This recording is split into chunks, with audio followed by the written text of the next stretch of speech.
Hey everyone, Brian here from the Guitar Factory OC.com, and I get asked a question from my students a lot of how do you practice? What's the right way to do it? How should I spend my time?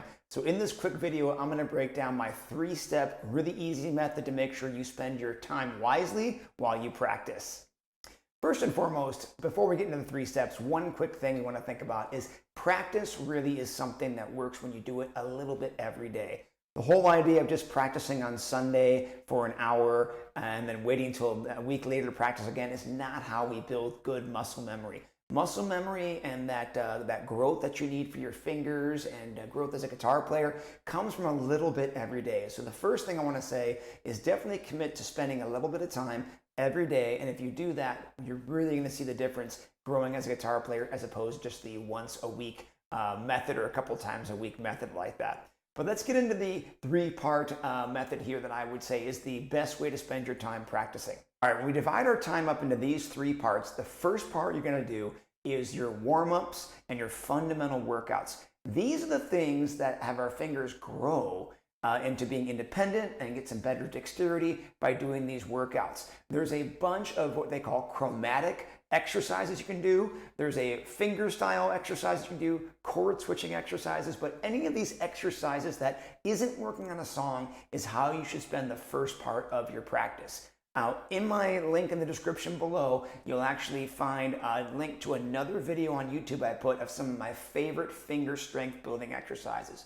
But you want to put a timer on and set this for about 10 minutes. Work out your fingers every day for 10 minutes with these exercises of either chord switching, like I said, finger stretching, chromatic exercises, running through your scales. Any of these kind of workout things that are not being a song is always got to be part 1 of your workout. The second part of your practice segment should be working on a song. This is how you're going to be applying all these workouts and warm-ups into real life music. That's why we play guitar, is to play songs, not to run scales or exercises. So whatever song you're working on, this is where you're going to want to carve it out in the middle of your practice. You got your warm-ups and workouts done. Now you're diving into your latest song you're working on. Now, one thing about working on a song, I have 2 parts that I do when I work on a song.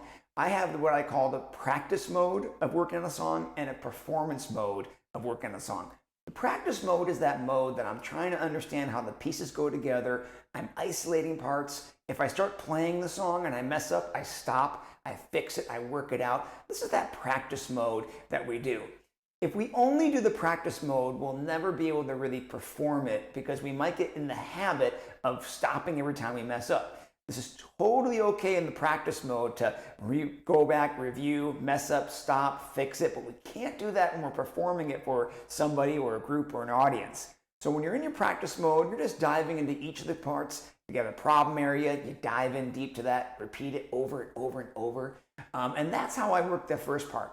Once I feel I've got the practice mode down, I always run what's called the performance mode, and that is just going from start to finish all the way through. If I make a mistake, keep going, because that's the reality of how you're going to be able to play this in front of people, is you're not going to stop and fix mistakes. So the performance mode is literally taking the song start to finish and just getting a habit of, if an error happens, jump to the next part, correct, and go on. All right, the third and final part of your practice time should be playing the old songs you've learned. Stuff you've learned already in the past that you may have gotten down good, that you just enjoy playing. But this idea is, you spend all this time working on songs and you go on to a new one and you forget how to play some of the older ones. This is so important to end your practice with just grabbing one that you enjoy, maybe one that you got down pretty good, and just having fun with it. I always feel when you're working on a new song, you're going to run into those roadblocks and frustrations. And it's always a bummer to leave your practice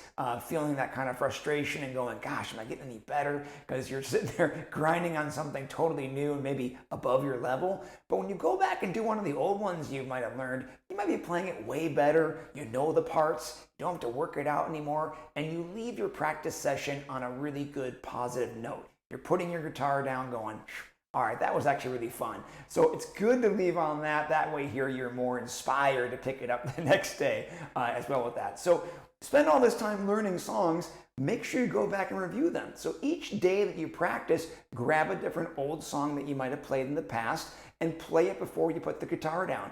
And it's funny because that's when you're going to see the real growth as a guitar player, is those ones you worked on way in the past, and you've done all these warm-ups and new songs, and all of a sudden you go, wow, I'm playing that way better than I ever did. So it's this kind of, again, motivator and really the true showing of your growth as a guitar player by touching and practicing those old ones. So recap on this quick thing here. Number one, we got to do our warm-ups, run our scales, exercises. That's a segment of about 10 minutes you want to always start your practice with. Okay, number two, working on the latest song that you're applying all this to, real music.